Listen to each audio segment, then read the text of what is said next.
Okay, and now we're going to go over extraterrestrial crafts, flying saucer crafts, and these crafts crashing. Now, previously in the last two videos, I presented articles that the United States government put out in public newspapers in the early 50s.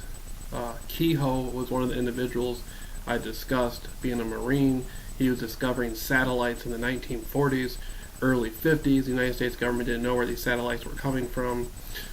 The United States Air Force and Air Force intelligence made thousands and thousands of sightings of flying saucers.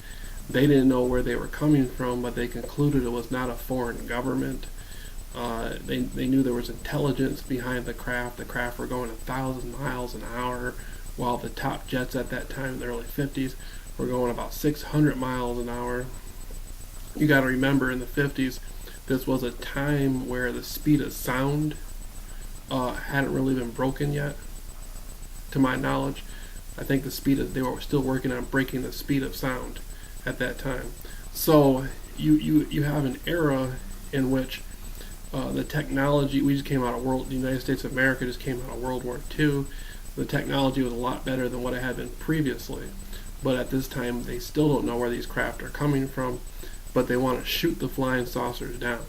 There's an article that I'm going to put the links up for. In this video, I put the links up for in the last two videos, where the United States Air Force was having meetings in Washington, D.C., and this was in the newspaper, public information, and they were giving orders to the chiefs of staff and whatnot, and the high-ranking military people were giving orders to shoot these craft down. Now, the question is, have these craft been shot down, and what are we to see there? Well, in the article they said they had been looking at these craft for 5 years. Now we're going to go into the 1947 famous Roswell crash in Roswell, New Mexico, where the United States military supposedly recovered remains of a flying saucer crash site. Most of the people that are familiar with the subject have heard of it on films like Independence Day. But back in the mid-90s, early 90s, there was another revival of this subject, so to speak, and a lot of conspiracy researchers and alternative researchers wanted to hear what was going on. Now, things had changed a lot from the 1950s. Back in the 1940s and 50s, that was a time where school books changed depending on high schools in your state. So the high school, if I was at this high school and I went to another high school, we'd have completely different textbooks. Textbooks and newspaper articles changed drastically depending on location. What Detroit got isn't what Muskegon, Michigan got. What Chicago got was definitely not what Los Angeles got. So journalists all over the country had a really, really independent sense of delivering information at that time. And now going up into the 1990s, journalism and sensationalized news articles were more I'd say more Rotarian in nature, meaning most of the people reading these were reading the same article, no matter where their location was. Okay, like what CNN prints in New York, they're printing in St. Louis, type of deal. So alternative researchers and conspiracy researchers really became the only people to really want to get to the meat and the bones of this stuff. They weren't being paid off by major corporations. They didn't have editors who told them what they had to write or what they did, or what they couldn't write.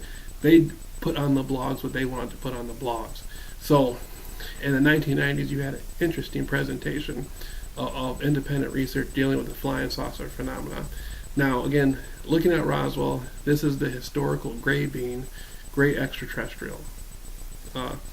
And there's two accounts. There's one account saying these are robotoid type beings that are controlled robotically. There's another account saying these are actually extraterrestrial biological entities who are a future version of humans. They have a connection with humans. Why do I say that? This goes back to the Barney Hill incident, where Barney Hill and his wife supposedly were abducted. They had their sperm. He had his sperm fondled with his genitals and whatnot, and his wife, her eggs within her ovaries. And that's been a common denominator throughout the whole, not only the country, but the world. You can go to the FBI federal government website.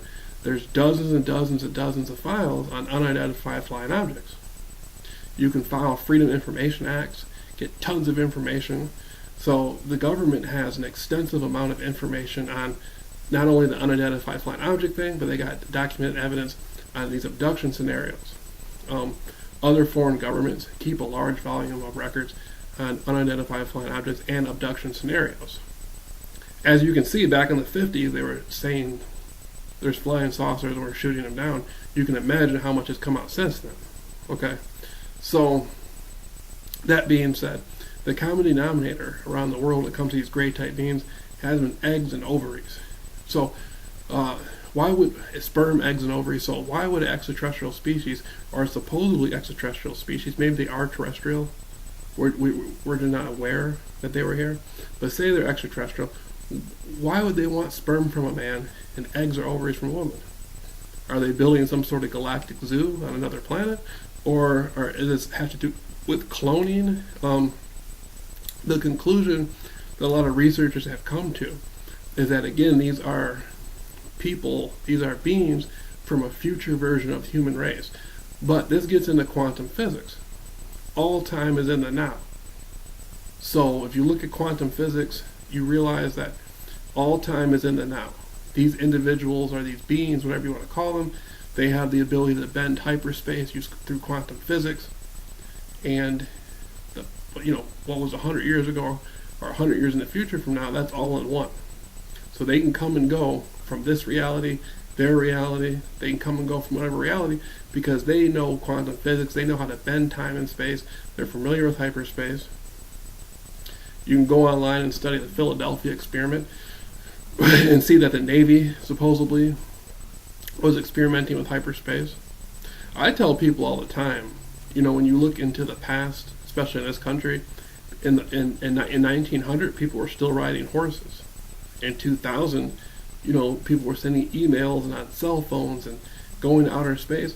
How did people go from riding horses in the beginning of the 1900s to the end of the 1900s, sending emails, going, satellites and all stuff?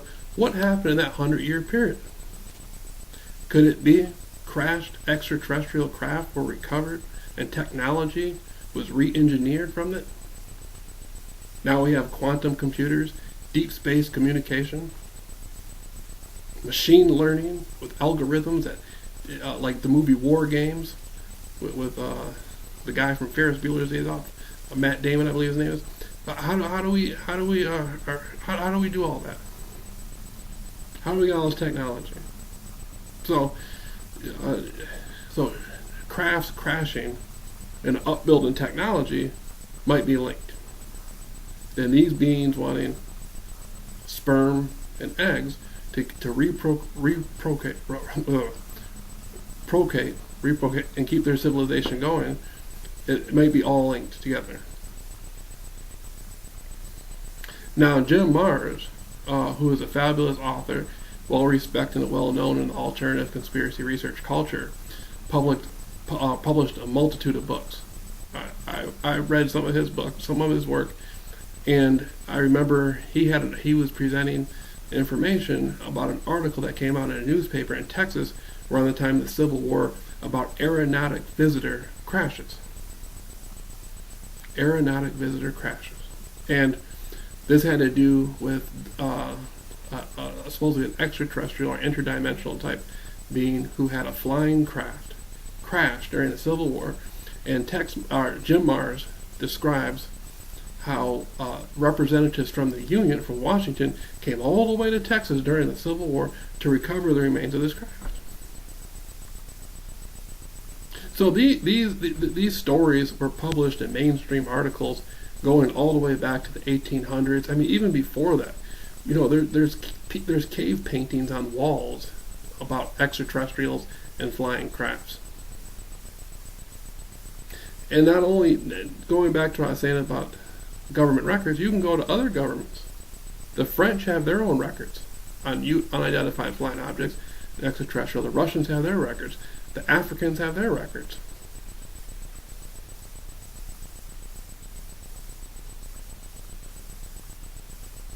So even in Africa, there's tribes who make mass depicted of gray-like beings. You can see the Dongan tribe. Dongan tribe talks about how they have visitations from fish-like creatures, and the Dongan tribe will sit there and talk about Sirius A and B. They knew there was a Sirius A and a Sirius B, the stars, before NASA did. There's people from indigenous tribes in Africa who talked about finding these crashed flying saucers and eating the body parts of the creatures within it and getting superpowers from it. Literally. I'm not exaggerating.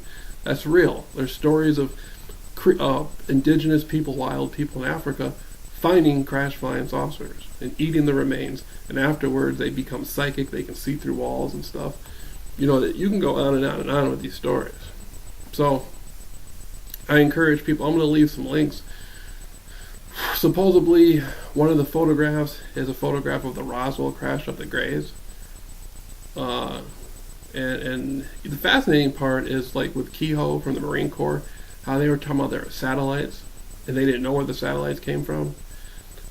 Makes you think, man, wow, there was people, the human race was being watched through satellites by an extraterrestrial race, perhaps. Or maybe they were human, a more sophisticated group of humans. Maybe there was a group of scientists on the planet who were more sophisticated than the government was, and they were able to put satellites in it. It's an interesting question. And you gotta say who has the ability to recover technology, crash technology, who's out there in the 50s putting satellites. I always tell people this. If you go back and you just read the government documents, if you go get a Freedom of Information Act and just read the government documents on unidentified flying objects, and read the government documents on abductions and stuff like that, and you go and you look at book writers and publishers, if you just read what the governments are saying, it's obvious there's something going on. Then if you do a little bit more independent research, take it a step further, go back to the newspaper articles, just go through a whole multitude, listen to stories. For somebody to be of sound mind, there would have to be something, it would be beyond suspicion. Like, somebody say, I'm suspicious, I don't know if I believe this. There's too much evidence. There's too much, and all it takes is for one story to be accurate. All it takes is for one abduction story of extraterrestrials to exist, for extraterrestrials to be abducting people. All it takes is for one flying saucer from outside the Earth, for extraterrestrial flying saucers to exist. All it takes is for one encounter, for somebody, it takes one time. So there's numerous accounts all over the world. It only takes one for it to be accurate. So that's the Jameel Rawls show on the phenomenon of extraterrestrial crash, extraterrestrial abduction, unidentified flying objects.